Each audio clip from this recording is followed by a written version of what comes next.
semua. Saya mau minta maaf, saya masih belajar bahasa Indonesia. Mungkin saya harus campur bahasa Indonesia dan bahasa Inggris. The title of my presentation, Simple and Effective Decentralized Health Mapping for Improved Health Service Delivery in Nusa Tenggara Timur.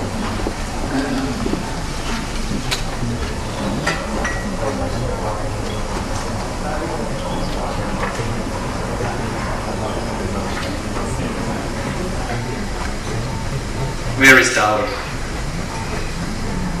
Saya dari Charles Darwin University di Australia Utara.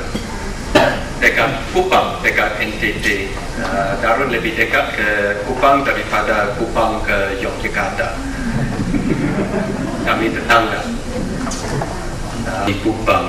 There are many situations which are similar between Darwin and NTT. So I believe that I have some familiarity and understanding between the situation in NTT more than the situation in Java. So that's why I am working in NTT.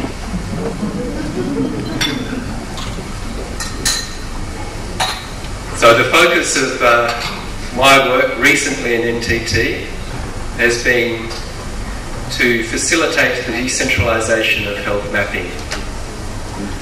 So why do I think this is important?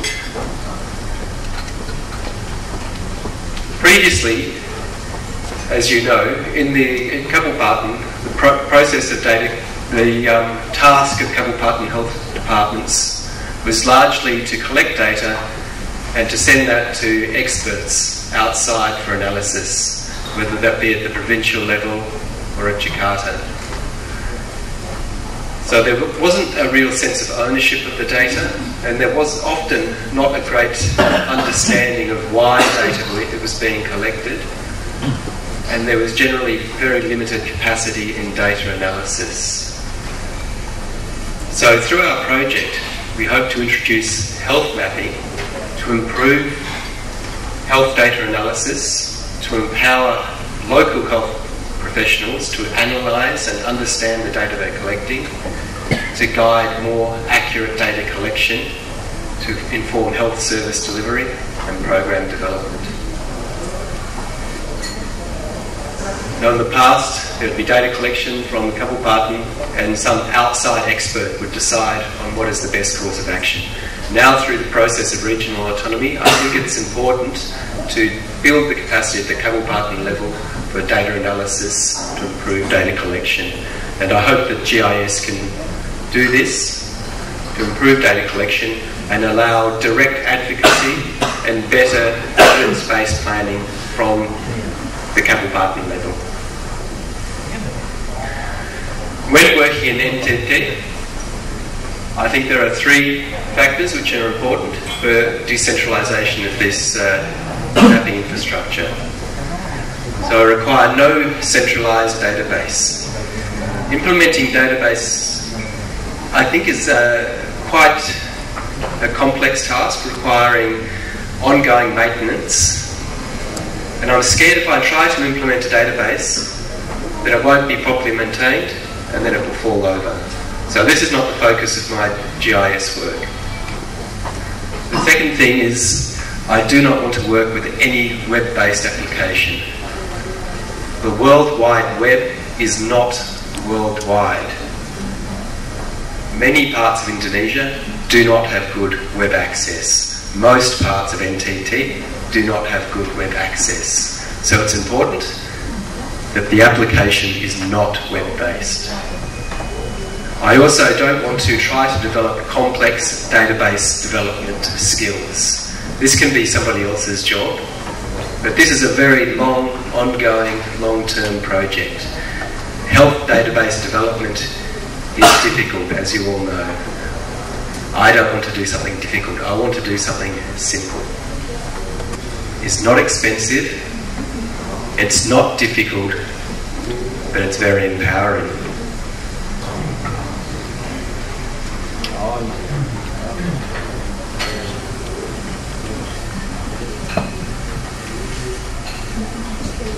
Often when speaking to people about GIS, particularly donors looking for funds to implement a GIS system, I'm told exactly the opposite. They say you can't do this because GIS is always expensive, complex and difficult.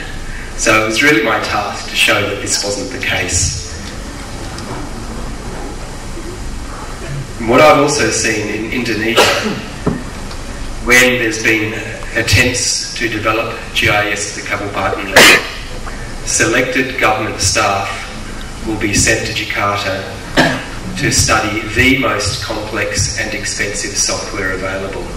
For example, they will be sent to study ArcGIS, and they'll come back and they will not fully understand the application and they won't have the materials to continue working with it. I think it's similar to, for example, if a villager wants to learn how to cook rice so he can feed his family. What happens at the moment is they're sent to Jakarta and they're taught to cook pizza with cheese in a pizza oven. Then they're sent back to their village, but they don't have a pizza oven, they don't have cheese, they don't want to eat pizza, and it's really useless knowledge. So I want to use appropriate technology, not the most expensive GIS application. I want to use the cheapest GIS application in the simplest form, so it will be used and it's sustainable in the long term.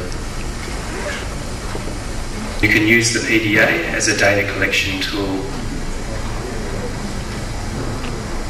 And the third important component is the availability of free and open source GIS software. And also there's an increasing availability of free spatial data to work with. The three open source tools that we've been working with are OpenJump as our GIS software, OpenOffice using OpenCalc for our spreadsheet application to collect health data, and CyberTracker as a tool to use on the GPS-enabled mobile phone for field data collection. The other component, which is very important, is enthusiastic staff. And what I found, training at the Kabupaten level in NTT, is no shortage of staff who are very keen to learn about GIS and apply it to their everyday work. So the three components that I've been developing with the GIS tools are the integration of existing spatial data for visualization using OpenJump software. The basic reason behind this is if you've got if you map your data, it's much easier to digest and understand the data than if you present a table of the same information. And the next step we're hoping to develop is SMS-based data collection. So we can SMS clinics or SMS midwives to get near real-time health data, which we can then map and possibly animate to look at trends and help assist health service delivery.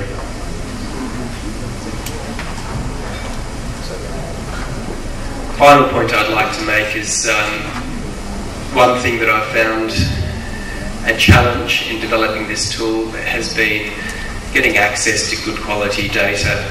The previous presenter talked about standards for health mapping and standards for health data sharing.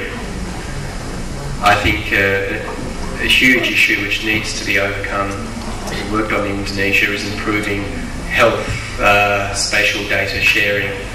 Currently getting spatial data of good quality is very difficult. For example, the majority of data from Paco Sultana is very old, often poor quality, and very expensive. Often, if there's been, for example, a survey of health infrastructure at the Kabupaten level, that data will be much better than what is available from Paco Sultana. But currently there is no formalised system for sharing that data back up through